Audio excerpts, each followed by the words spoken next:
Okay, this challenge is called Cookie Face. Unfortunately, believe it or not, I didn't have any cookies in my house, so I'm using a Ritz peanut butter. It's kind of a cookie though. What you're going to do is put this on your forehead, and when it starts, you can't use your hands. And you got to try to get this cookie, or I got a cracker, down to your mouth without using your hands. If it falls down, you start over.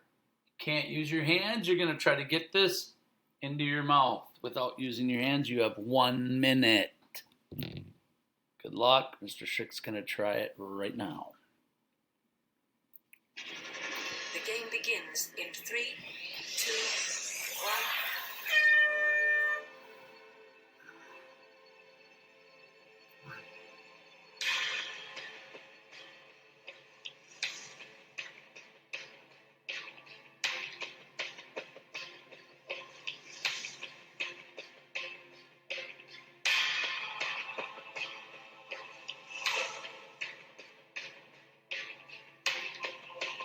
Yeah! Woo!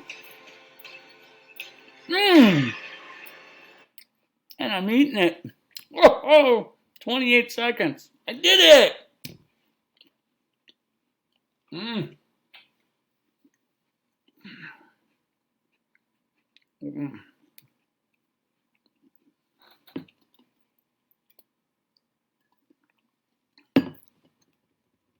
I'll have to say I did practice this and I couldn't get it. And I got it. Yeah. Good luck. Power to the positive. You rock.